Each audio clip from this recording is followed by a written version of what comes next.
first of all, I want to talk to you guys about your mentees and tell you that I'm working on the list right now because what I'm noticing is that there's a lot of you who are double dipping, meaning like you have mentees in different, like you all have similar mentees. Like some of you have the same person and some of you have it like more than multiple times. So the other thing is the e-raffle. So I'm really hoping you guys can help me out with this. If you could start submitting names, and I would rather it be the 10 core teachers that are getting the raffles prizes that are nominating their kids. You don't have to follow that form if it's too complicated for you, or you just don't have the time. Okay.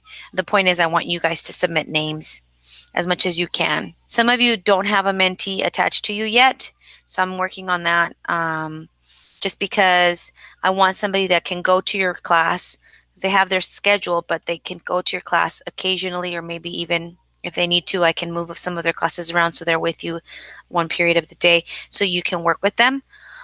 So we want to start pulling them out by next month, if not by the end of this month, near Halloween. Grindy, we need that Google form that they fill out every time they meet with their mentees. There's some dates coming up for core. If you can take any pictures, screenshots, I know it's all virtual right now, but anything like that, when you're meeting with your mentees or your group, your cohort, when you start meeting with them, that would be awesome. There's going to be a survey that your students can take to done by core to kind of get an idea of how the kids are feeling with all of this virtual learning. The math teachers, Mr. West, Mr. Grindy, and Mr. Lapik, asked their students to fill out a kind of a technology survey to see kind of where they were, and we got some very interesting results. We have our technology survey, which looks like this. We have 101 responses, so if I click on it, okay, here we go. How do you feel doing the form following for remote learning? And we asked them submitting assignments on Google Classroom, blue being a beginner, green being expert, yellow being developing, red being they're comfortable. Okay.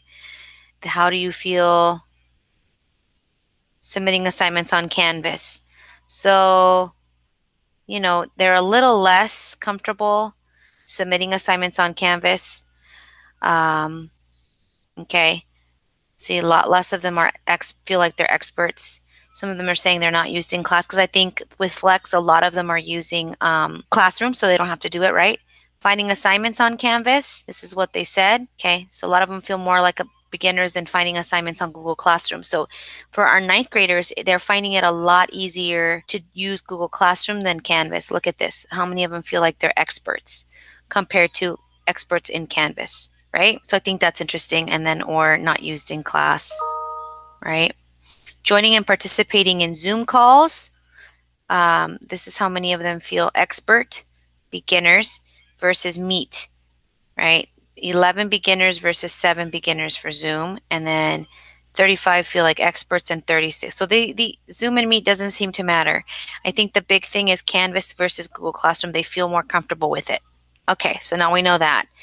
Now, if we're struggling with any of the above items, what are they? A lot of them were saying they get confused with some of the assignments on Canvas, but that they're fine.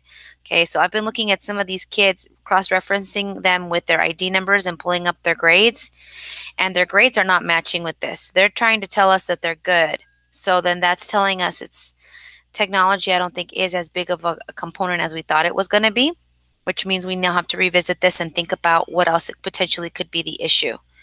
Okay. I understand how to organize my school day. So no, I'm lost and I feel overwhelmed was 6%. Okay. Most of them were in this category. Yes, I log onto Canvas or Classroom and check there. This works for me.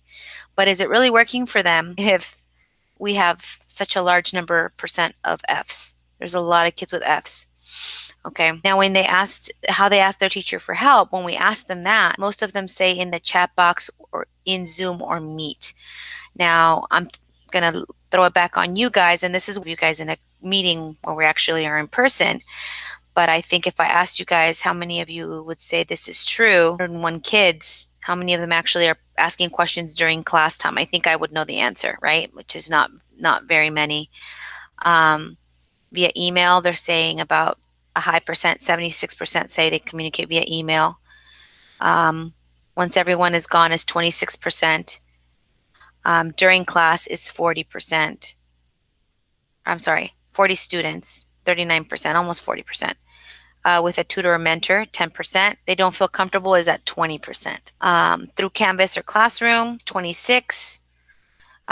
Peers, and this is through Parent Square. So not very many of them seem to be using Parent Square. It's mostly peers.